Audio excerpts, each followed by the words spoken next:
नमस्कार, news blast में आप सभी का बहुत स्वागत है और आपके साथ मैं हूं दीपा बाफिला। चलिए खबरों की तरफ आगे बढ़ते हैं। सत्यम शिवम सुंदरम मई छोटी काशी। जी हां, आज सुबह से ही शिवालयों में जुटने लगे शिव भक्त। सत्यम शिवम सुंदरम मई छोटी काशी कैसे हो गई है वो तस्वीरें भी सुबह से ही हम आपको दिखा रहे हैं। आज सुबह से ही शिवालयों में जुटने लगे शिव भक्त। 101 साल के बाद महाशिवरात्रि पर अद्भुत संयोग है। शिव और सिद्ध योग से श्रद्धालुओं में आस्था का ज्वार दिखाई दे रहा है। दुग्धाभिषेक, जलाभिषेक और पंचामृत स्नान के लिए नजर आई श्रद्धा की पंक्ति।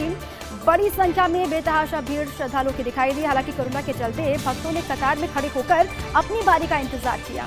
जयपुर में तारकेश्वर, एकलिंगेश्वर और झारखंड महादेव मंदिर में कोरोना की पाबंदी और मोती डूंगरी स्थित एकलिंगेश्वर मंदिर, सिटी पैलेस स्थित राजराजेश्वरी मंदिर के कपाट बंद। वहीं झारखंड महादेव मंदिर में भक्त सुबह 5 बजे से रात 11:55 तक यानी कि तकरीबन 12 बजे तक दीदार कर सकेंगे, दर्शन कर सकेंगे, लेकिन श्रद्धालु जलाभिषेक, फूल माला और प्रसाद नहीं कर सकेंगे अर्पण। तारकेश्वर मंदिर में सोशल डिस्टेंसिंग के साथ जलाभिषेक की छूट दी गई है। सुबह से ही देश के अलग अलग हिस्सों से लगातार तस्वीरें भी आ रही हैं जलाभिषेक की, दुग्धाभिषेक की, पंचामृत स्नान की, क्योंकि आज महाशिवरात्रि का पर्व है और कोविड के बाद पहला मौका है जब भक्त बड़ी संख्या में मंदिरों का रुख करके मंदिर में जाकर भगवान भोले के दर्शन भी कर सकते हैं, पूजा अर्चना कर सकते हैं। और उसी पैलेस में वो जयपुर के अलग अलग हिस्सों की तस्वीर हो, प्रदेश भर के अलग अलग हिस्सों की तस्वीर हो या फिर देश के अलग अलग राज्यों की तस्वीर हो, सुबह से ही जो तस्वीरें आ रही हैं वो आप तक हम साझा भी कर रहे हैं। और महाशिवरात्रि के पावन पर्व में कोविड का खलल भी है। कोविड की वजह से लोग थोड़े बहुत डरे हुए भी हैं। जितनी बड़ी संख्या में और सालों में लोग दिखाई देते थे, श्रद्धालु दिखाई देते थे, उतनी तादाद इस बार है नहीं, लेकिन जो भी पहुंच रहे हैं श्रद्धा का भाव उनमें दिखाई दे रहा है। श्रद्धा का सैलाब है देश भर में महाशिवरात्रि के पावन पर्व के मौके पर। आज साथ ही प्रदेश की हमने सुबह से तस्वीरें आपको दिखाई। प्रदेश भर के अलग अलग हिस्सों में जलाभिषेक भी लोगों ने किया। सुबह से 5 बजे से लंबी लंबी कतारें शुरू हो गई थी, लोगों के पहुंचने का सिलसिला शुरू हो गया था। मंदिरों में मंदिर प्रशासन की तरफ से भी तमाम इंतजाम किए हैं। कोविड के दौर में जो प्रोटोकॉल हैं उन सभी की पालना करनी होगी। प्रोटोकॉल की पालना सुनिश्चित की जाएगी मंदिर कमेटी की ओर से। उसके बाद जो लोग आ रहे हैं उनके लिए खास इंतजाम, कोई परेशानी किसी को ना हो। जो श्रद्धालु प्रदेश भर के अलग अलग हिस्सों से मंदिरों का रुख करेंगे उनको कोई भी परेशानी ना हो, इस बात का भी पूरा ख्याल प्रशासन की तरफ से रखा गया है। आगे बढ़ते हैं, केरल में कांग्रेस मुश्किल में है। जी हां, ऐसा हम क्यों कह रहे हैं ये पूरी खबर आपको समझनी होगी। केरल में चुनाव होने हैं जल्द ही और कांग्रेस मुश्किल में आ गई है। वरिष्ठ नेता पीसी चाको के इस्तीफे के बाद कांग्रेस की मुश्किलें केरल में बढ़ गई हैं। चुनाव से पहले चाको के इस्तीफे से कांग्रेस को बड़ा झटका लगा है, तगड़ा झटका लगा है। केरल इकाई में भारी गुटबाजी और अंतर्कलह का हवाला भी दिया गया। चाको ने इस्तीफा दिया, साफ तौर से केरल इकाई में भारी गुटबाजी कांग्रेस के भीतर है, अंतर्कलह है, इस बात का जिक्र उन्होंने किया। साथ ही पार्टी की गुटबाजी खत्म नहीं करने को लेकर कांग्रेस को उन्होंने किया कटघरे में। साफ तौर से कहा गया कि अलकमान की तरफ से जो कांग्रेस के भीतर गुटबाजी है, केरल इकाई में जो अंतर्कलह है उसको खत्म नहीं किया जा रहा है। साफ तौर से सवाल भी खड़े किए गए। साफ तौर से कहा गया कि अगर पार्टी अंदरूनी गुटबाजी को खत्म नहीं करती है, अंदरूनी कलह को खत्म नहीं करती है, तो फिर केरल के चुनाव में पार्टी को बड़ा नुकसान उठाना पड़ सकता है। कांग्रेस नेतृत्व के भरोसे नेताओं में गिने जाते थे चाको, और साथ ही जो भरोसेमंद नेता जो कांग्रेस नेतृत्व का है उन नेताओं में शुमार थे पीसी चाको। और दूसरी ओर आधा दर्जन अन्य नेता भी राज्य नेतृत्व से बेहद नाराज हैं। जो राज्य का नेतृत्व है उससे जो नेता हैं जो वहाँ बहुत प्रभाव रखते भी है कांग्रेस के, उनमें भी नाराजगी है। साफ तौर से कहा जा रहा है अगर उन रूठे नेताओं को मना नहीं लिया गया वक्त रहते तो फिर केरल के विधानसभा चुनाव में पार्टी को भारी नुकसान हो सकता है। केरल इसलिए भी महत्वपूर्ण है क्योंकि केरल के वायनाड से ही राहुल गांधी सांसद भी हैं और इसलिए राहुल की साख एक तरीके से आप कह सकते हैं कि वो भी दांव पर लगी हुई है। अब क्या केरल में कांग्रेस विजय हासिल करेगी, कांग्रेस को फायदा केरल में होगा, या फिर जिस तरीके से अंतर्कलह की बातें निकलकर सामने आ रही हैं, गुटबाजी की बातें निकलकर सामने आ रही हैं, उसका खामियाजा पार्टी को भुगतना पड़ेगा। हालांकि साफ तौर से नजर कांग्रेस की केरल में टिकी भी हुई है। ऐसी उम्मीद नहीं की जा रही थी कि पीसी चाको इस्तीफा दे देंगे, क्योंकि पीसी चाको की गिनती उन नेताओं में होती है जो अलकमान के करीबी माने जाते हैं। जो केंद्रीय नेतृत्व के, जो दिल्ली में नेतृत्व है कांग्रेस का, उसके करीबी पीसी चाको माने जाते थे। लेकिन उनके इस्तीफे के बाद से कई कयास लगाए जा रहे हैं। अभी खबर ये भी है कि वहां पर आधा दर्जन अन्य नेता हैं, जो लीडर्स हैं, जो बहुत अच्छा प्रभाव रखते हैं, जो चुनाव को जीतने का मादा तक वहां पर रख सकते हैं, वो भी नाराज चल रहे हैं। अगर उनको भी वक्त रहते मना नहीं लिया गया नेतृत्व के हाथों, या फिर नेतृत्व ने उनको मनाया नहीं समय रहते, तो फिर हो सकता है एक बड़ा खामियाजा वहां पर कांग्रेस को उठाना पड़ सकता है। अब बड़ी चुनौती, केरल का दौरा भी राहुल गांधी लगातार कर रहे हैं, वहां पर गए, बड़ी संख्या में जनसभा को संबोधित भी किया, जो रूठे नेता है उनको मनाने की कोशिश भी की गई। साफ तौर से कोशिश चुनाव से पहले यही की जाती है हर पार्टी के द्वारा, वो कांग्रेस हो या फिर बीजेपी हो, तमाम बड़े जो दल हैं, कोशिश ये होती है कि जो एंटी इनकम्बेंसी है उसका असर चुनाव के नतीजों में दिखाई ना दे, जो अंतरकलह है उसका असर दिखाई ना दे। लेकिन केरल में आज पीसी चाको के इस्तीफे के बाद से कई तरह के कयास हैं। अब नजर इस बात को लेकर कि अन्य लीडर्स जो वहां पर हैं, जो लगातार नाराजगी जाहिर कर रहे हैं वक्त वक्त पर, अब उनको किस तरीके से मनाया जाता है और किस तरीके से डैमेज कंट्रोल कांग्रेस की तरफ से किया जाता है। क्योंकि अगर ऐसा होता है, आधे दर्जन से ज्यादा नेता जो अभी जाने के मूड में दिखाई दे रहे हैं, उनको रोका नहीं गया तो चुनाव में बहुत भारी नुकसान कांग्रेस को हो सकता है।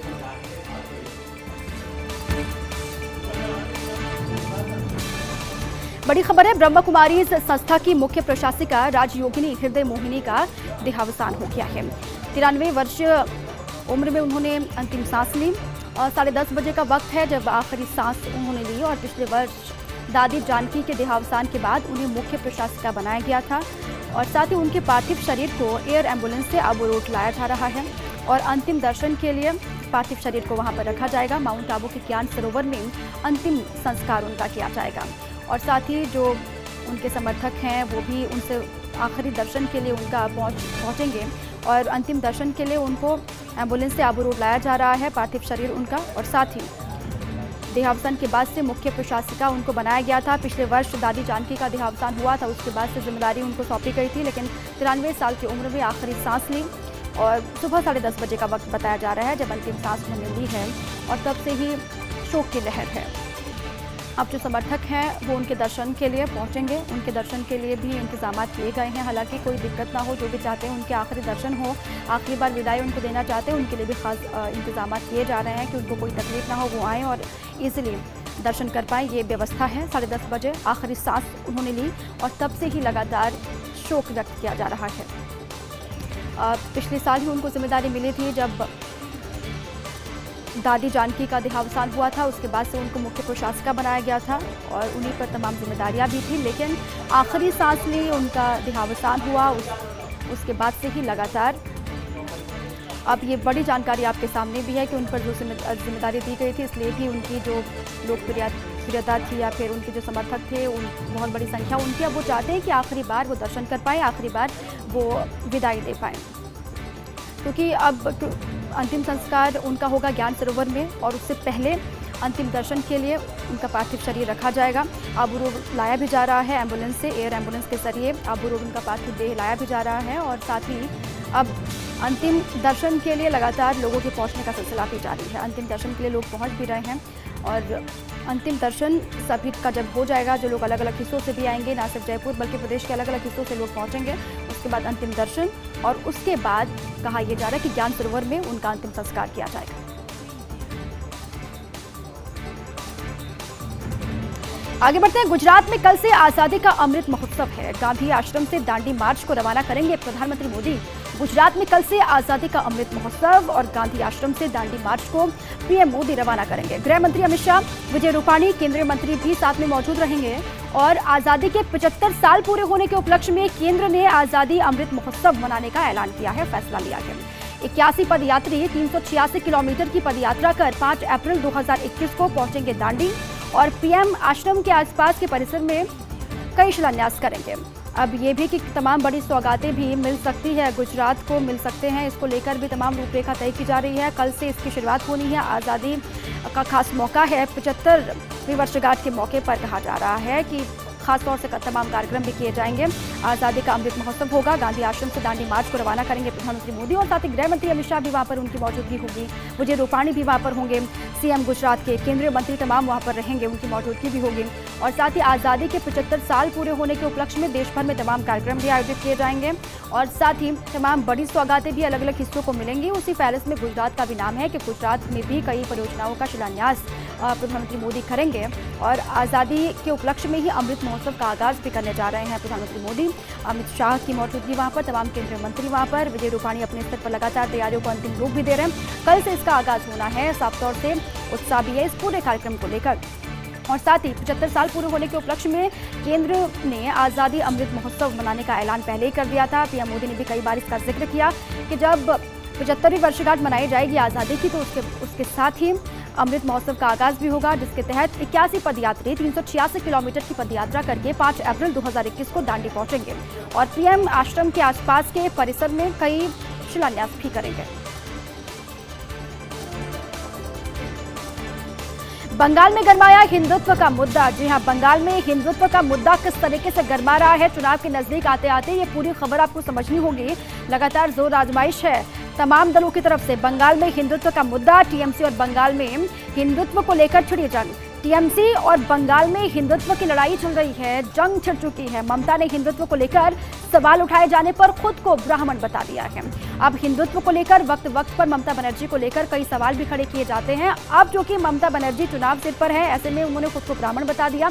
नंदीग्राम सभा मंच से चंडी पाठ किया था और पूजा अर्चना भी की थी। पहली अक्सर ऐसे ममता बनर्जी को आप देखते नहीं हैं, जब चंडी पाठ करते हुए उनको देखा गया, पूजा अर्चना करते हुए उनको देखा गया। कई तरह के सवाल भी बीजेपी ने खड़े किए। उसी को लेकर उन्होंने कहा कि मैं ब्राह्मण से ताल्लुक रखती हूँ, ब्राह्मण समाज से ताल्लुक रखती हूँ। उनको खुद उन्होंने अपने आप को ब्राह्मण बता दिया। और साथ ही दूसरी ओर ममता के मंदिर जाने पर भाजपा ने तंज कसा है। भाजपा लगातार हमलावर है। कहा यह जा रहा है कि ये वक्त वक्त पर जब चुनाव सिर पर होते हैं तो अंदर का हिंदुत्व जाग जाता है ममता बनर्जी का। नंदीग्राम से चुनाव लड़ रही है, वहाँ पर सभा और सभा के दरमियान जो उन्होंने तमाम घटनाक्रम वहाँ पर किए या फिर जो भी वहाँ पर मंच पर दिखाई दिया, उसके बाद से बीजेपी लगातार हमलावर है। इस बीच कांग्रेस ने भाजपा और टीएमसी पर साधा निशाना। अब कांग्रेस भी बीच में आ गई है। कांग्रेस ने भाजपा टीएमसी पर दोनों पर निशाना साधा।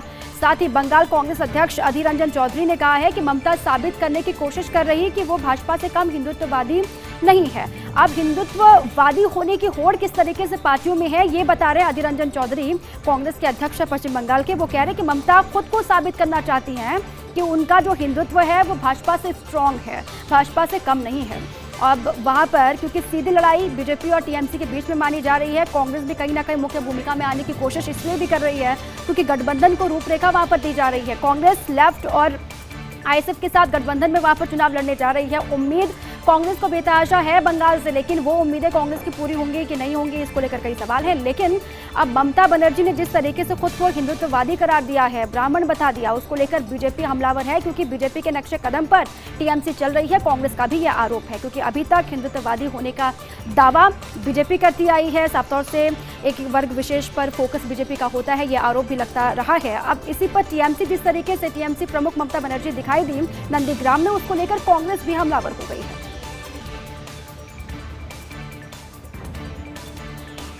असम में भाजपा को झटका। जी हां, असम में जल्द ही विधानसभा के चुनाव होने हैं। भारतीय जनता पार्टी सत्तारूढ़ पार्टी भी है असम में और 2 निवर्तमान विधायकों का भाजपा से इस्तीफा। अब ये कितना बड़ा झटका साबित हो सकता है बीजेपी के लिए असम में, आप समझिए, क्योंकि वहां पर इस बार चुनौती बहुत बड़ी है बीजेपी के सामने, अपनी सरकार को बचाना है। और साथ ही 2 निवर्तमान विधायकों का भाजपा से इस्तीफा। टिकट काट देने से नाराज चल रहे थे दोनों ही विधायक। अब खबर ये कि टिकट नहीं मिलने की वजह से, टिकट काट देने की वजह से बेहद ही नाराज चल रहे थे और फिर नाराजगी के चलते इस्तीफा दे दिया। दोनों ने भाजपा में अपने खिलाफ साजिश का आरोप भी लगाया है। अब दोनों विधायक जिन्होंने इस्तीफा दिया है, उनका साफ तौर से आरोप यह है कि उनके साथ कोई साजिश की जा रही है, साजिश का आरोप लगाया है। इनमें से दिलीप कुमार पॉल 1983 थे भाजपा में और वो 1983 से ही वो भाजपा का हिस्सा थे दिलीप कुमार पॉल, और साथ ही रविवार को भाजपा सरकार में मंत्री रहे। सुम रोंगोंग भी शामिल हुए कांग्रेस में और भाजपा ने दीफू सीट से काट दिया था रोंगोंग का टिकट, जिसके बाद से वो नाराज भी चल रहे थे। अब असम में लगातार अंतरकलह की बातें वहां पर भी सामने आती हैं, गुटबाजी की बातें बीजेपी के भीतर से सामने आती हैं, लेकिन बड़ी चुनौती ये कि अपनी सरकार को किस तरीके से बचाएगी बीजेपी असम में, क्योंकि लगातार सत्ता को बचाने की कवायद बीजेपी कर भी रही है। चुनौती बहुत बड़ी है, देखना होगा असम के विधानसभा चुनाव में रिजल्ट क्या रहता है, किसके पाले में गेंद जाती है। कोतवाली इलाके में लूट का मामला है, बड़ी जानकारी आपको दे रहे हैं, बड़ी खबर है। कोतवाली इलाके में लूट का मसला, कल खुटेटो का रास्ता में व्यापारी से लूट हुई थी, वो खबर सबसे पहले हमने आपको दिखाई थी। 45 लाख रुपए की हुई थी लूट और साथ ही अभी तक पुलिस के हाथ खाली हैं। इस पूरे मसले में जो लूट हुई थी 45 लाख की, उस मामले में अभी तक पुलिस के हाथ खाली हैं। सीसीटीवी में नजर आया लूट का आरोपी युवक, सीसीटीवी फुटेज भी सामने आए हैं, उसमें लूट का आरोपी जो युवक है वो साफ तौर से दिखाई भी दिया था। हेलमेट लगाकर सड़क पर पैदल जा रहा था युवक। अब फुटेज के आधार पर पुलिस लगातार पड़ताल भी कर रही है। कोतवाली पुलिस सीसीटीवी के आधार पर जांच पड़ताल कर रही है, लेकिन अपडेट यह है कि अभी तक पुलिस के हाथ खाली है। कोतवाल इलाके में लूट का पूरा मसला, ये फुटेज आपको हम दिखा रहे हैं। इसी फुटेज के आधार पर पुलिस लगातार पड़ताल भी कर रही है इस युवक के बारे में, जो हेलमेट लगाकर पैदल चलता हुआ बड़े ही आराम से दिखाई दे रहा है। अब प्रेशर पुलिस पर भी है, जल्द से जल्द इस मामले में गिरफ्तारी हो। गुस्सा भी पुलिस के खिलाफ लोगों में है कि इस तरीके की वारदातें हो जाती हैं, लंबा वक्त हो गया, पुलिस के हाथ खाली हैं। अब इस सीसीटीवी फुटेज के आधार पर पुलिस के हाथ क्या लगता है या फिर पुलिस कब पूरे मामले में गिरफ्तारी करती है, लगातार नजर इस बात को लेकर भी होगी।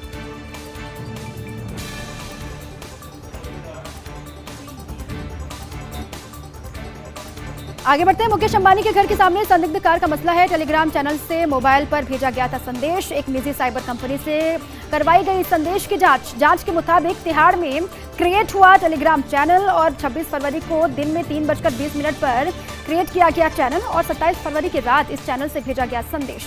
अगले दिन अलग चैनल से जैश उल हिंद का संदेश भी मिला। जैश उल हिंद के मुताबिक इसमें उसकी कोई भूमिका नहीं है। पुलिस को यह संदेश देश के बाहर से भेजे जाने का संदेह अब जताया जा रहा है, इस लिहाज से भी इसकी पड़ताल की जा रही है। पंजाब में संभावनाओं की तलाश में है नवजोत सिंह सिद्धू। नवजोत सिद्धू ने पंजाब प्रभारी हरीश रावत से मुलाकात की। लगातार लंबे वक्त से संभावनाओं को तलाश रहे सिद्धू और साथ ही हरीश रावत से उन्होंने मुलाकात की है। सिद्धू को संगठन या कैबिनेट में जगह मिलने की वो उम्मीद कर रहे हैं। सिद्धू को ये लग रहा है कि संगठन या फिर कैबिनेट में कहीं तो उनको जगह मिल जाए, लंबे वक्त से इसी कवायद में है। सिद्धू की नई भूमिका तय करने की जिम्मेदारी हरीश रावत के कंधे पर है। सिद्धू की नई भूमिका क्या होगी, इसको तय करना है हरीश रावत को। और साथ ही रावत ने इससे पहले सीएम अमरिंदर से भी मुलाकात की थी और इस मुलाकात के बाद सदन में भी 1.5 साल बोलते दिखे थे सिद्धू। और अब क्या कोई जिम्मेदारी मिलनी है संगठन में या फिर कैबिनेट में सिद्धू को, इस पर लगातार नजर होगी। कांग्रेस में नहीं है कोई गुटबाजी। जी हां, कांग्रेस के वरिष्ठ नेता आनंद शर्मा ने कहा है कि कांग्रेस में कोई गुटबाजी नहीं है। आनंद शर्मा जो खुद G23 जो कथित G23 है उसका हिस्सा है। कांग्रेस में नहीं है कोई गुटबाजी वो कह रहे हैं और साथ ही भाजपा से मुकाबले के लिए ये एकजुट होकर खड़ी है कांग्रेस। अब वो कह रहे हैं कि भाजपा से मुकाबले के लिए कांग्रेस पार्टी एकजुट है, एक साथ खड़ी है मजबूती के साथ, कोई गुटबाजी है नहीं कांग्रेस के भीतर। पूरी पार्टी सोनिया गांधी की अध्यक्षता में एकजुट है। कांग्रेस में आंतरिक चर्चा की पुरानी परंपरा आज भी जारी है। G23 नेताओं में शामिल थे आनंद शर्मा, अब जो खुद अलग बगावती सुर अख्तियार किए हुए थे, अब वो खुद सामने आकर ये कह रहे हैं अब जाहिर तौर पर विधानसभा के चुनाव होने हैं, पार्टी को खामियाजा ना उठाना पड़े, इसलिए भी उनका बयान कहा जा रहा है कि हो सकता है उस लिहाज से उन्होंने बयान दिया हो। साल भर बाद भी ज्योतिरादित्य सिंधिया को नहीं भूली कांग्रेस। सिंधिया को कांग्रेस आखिर क्यों नहीं भुला पा रही है, साल भर का वक्त हो गया है, इसके पीछे क्या मायने हैं। पिछले दिनों राहुल गांधी ने किया था उनका जिक्र, राहुल गांधी ने बयान भी दिया था और कहा था कि भाजपा में जाने के बाद सिंधिया बने हैं बैक बेंचर। अगर वो कांग्रेस में होते तो आज मुख्यमंत्री बन चुके होते, राहुल ने कहा था सिंधिया के लिए। राहुल गांधी के बयान के बाद सियासी हलचल तेज हो गई है। एमपी में युवा नेताओं की कमी से कांग्रेस अभी जूझ रही है। निकाय चुनाव 2023 में विधानसभा के चुनाव भी होने हैं, युवा नेताओं की कमी खल रही है और साथ ही यही कारण है कि सिंधिया को लेकर कांग्रेस की बेचैनी साफ तौर से रह रहकर बाहर दिखाई देती है। दूसरी ओर साल भर में भगवा रंग में रच बस गए ज्योतिरादित्य सिंधिया, जो भी कांग्रेस को भा नहीं रहा। आरएसएस में तगड़ी पैठ बना ली है सिंधिया ने और इसलिए आगामी दिनों में होने वाले नुकसान से चिंतित राहुल ने यह बयान दिया था। इसके कई मायने सियासी गलियारों में निकाले जा रहे हैं। डीजल मुक्त रेलवे का सपना, 2023 तक रेलवे नेटवर्क को डीजल मुक्त करना चाहते हैं प्रधानमंत्री मोदी। डीजल मुक्त रेलवे का सपना किस तरीके से साकार होगा 2023 तक, उस पर भी लगातार नजर है। रेलवे नेटवर्क को और भी मजबूत करना चाहते हैं, डीजल मुक्त करना चाहते हैं मोदी। डीजल इंजन के बजाय पूरी तरह इलेक्ट्रिक इंजनों से चलाना चाहते हैं ट्रेन। इसमें बनारस रेल इंजन कारखाना कर रहा सहयोग। इलेक्ट्रिक इंजनों के इस्तेमाल से प्रदूषण में भी कमी आएगी, एक बड़ी उपलब्धि भी होगी हिंदुस्तान के लिए। दुनिया का सबसे बड़ा रेलवे नेटवर्क है भारत के पास, अब एक बड़ी उपलब्धि भी इसके जरिए भारत हासिल कर सकता है।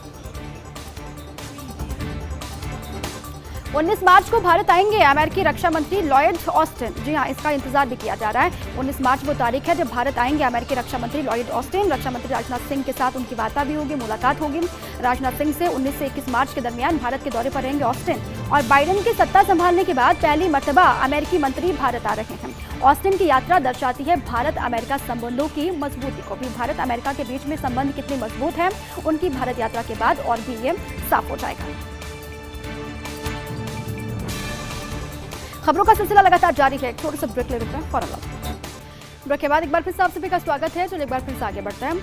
असंतुष्ट विधायक संतुष्ट नहीं होते, त्रिवेंद्र सिंह रावत को हटाने के बाद चर्चा। उत्तराखंड के करीब 1.5 दर्जन विधायक चल रहे थे रावत से नाराज। अब लंबे वक्त से चर्चा ये भी आ रही थी, तमाम विधायक हैं जो नाराज चल रहे हैं, अब वो किस तरीके से मानेंगे इस पर भी लगातार नजर। रावत के खिलाफ कई शिकायतें की थी असंतुष्ट विधायकों ने, और साथ ही जनप्रतिनिधियों जनता की बात नहीं सुनने का भी आरोप लगाया था सीएम पर। उनके चेहरे से चुनाव लड़ने पर नुकसान का भी अनुमान जाहिर किया गया था। हालांकि इनमें से आधा दर्जन विधायक पाला बदलकर कांग्रेस से आए थे भाजपा में, और त्रिपुरा कर्नाटक में भी पाला बदलकर भाजपा में आए विधायकों ने नाराजगी जाहिर की। दूसरी ओर बंगाल में भी टीएमसी के असंतुष्ट विधायक भाग रहे भाजपा में। इसी वजह से बंगाल में भाजपा को अपने नेताओं से ही झेलनी पड़ रही नाराजगी। सोनोवाल के चेहरे पर क्यों नहीं लड़ी भाजपा, ये बड़ा सवाल भी है। इस बार असम में क्या सीएम पद के उम्मीदवार सर्बानंद सोनोवाल नहीं है? सोनोवाल के चेहरे पर क्यों नहीं लड़ी भाजपा? असम में भाजपा नहीं लड़ी मुख्यमंत्री के चेहरे पर। पार्टी के प्रदेश अध्यक्ष रंजीत कुमार दास ने कहा, मुख्यमंत्री का फैसला चुनाव के बाद होगा। मुख्यमंत्री कौन होगा नया असम का, इसका फैसला चुनाव के नतीजों के बाद होगा।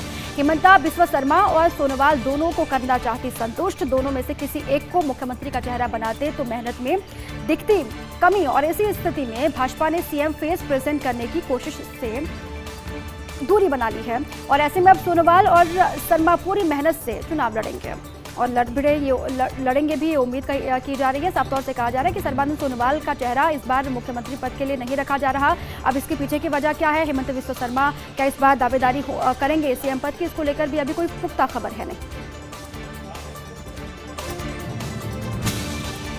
प्रदेश में बिजली मीटर का चार्ज बढ़ा 3 गुना तक। जी हां, प्रदेश में बिजली मीटर का चार्ज जो है वो 3 गुना तक बढ़ गया है। मीटर का चार्ज बढ़ाने से बिजली कनेक्शन 20% तक महंगा हो गया।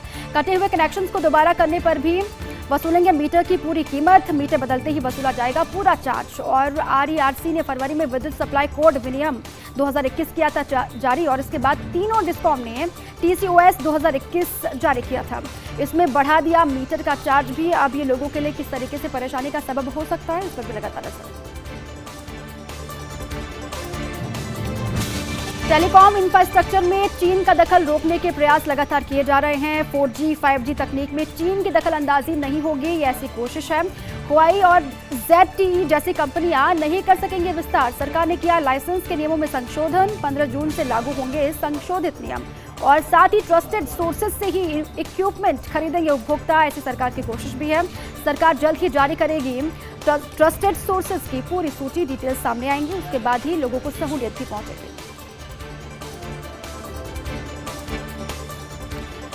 रेलवे स्टेशन को बाजार में तब्दील करने का सिलसिला लगातार जारी है। देश के 2 रेलवे स्टेशन पर पब्लिक प्राइवेट पार्टनरशिप पहली बार PPP यानी कि PPP मोड पर चलेंगे। देश के 2 रेलवे स्टेशन मध्य प्रदेश में हबीबगंज और गुजरात में Gandhinagar railway station. Indian railway station development corporation का ये बयान है। साथ ही दोनों स्टेशन पर होंगे retail, office, food and beverage setup. Habibganj में मोनिटाइज होंगी 1,70,000 वर्ग फीट जगह, और साथ ही गांधीनगर रेलवे स्टेशन पर बनेगा 5 सितारा होटल।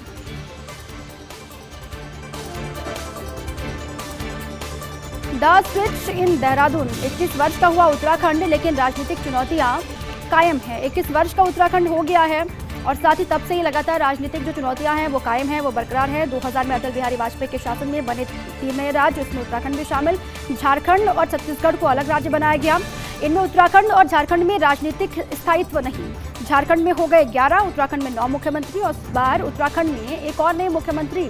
भाजपा की अंदरूनी राजनीति की वजह से बदलाव दिख रहा है। भाजपा को अगले विधानसभा चुनाव की भी चिंता है। विधानसभा चुनाव होने हैं अगले साल, और ऐसे में किस तरीके से वहां पर गुटबाजी से, अंतरकलह से बीजेपी बच सकती है।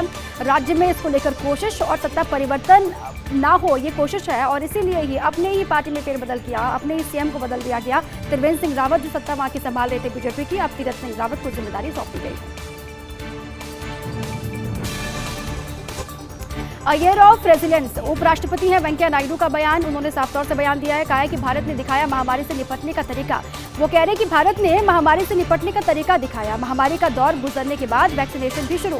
अब अंतिम फेज में है कोविड-19 के खिलाफ लड़ाई, और साथ ही ऐसे में सभी को और सावधान रहने की जरूरत भी है। कोविड के बाद की चुनौतियों के लिए तैयार रहना होगा बहुत जरूरी। अब कोविड के बाद कैसे हालात होंगे, इसको लेकर सभी को तैयार रहना बहुत जरूरी है। वो सरकार अपने स्तर पर हो या फिर आम लोग हो, देशवासी हो, सभी को कोविड के बाद की स्थिति के लिए मजबूती के साथ तैयार रहना होगा।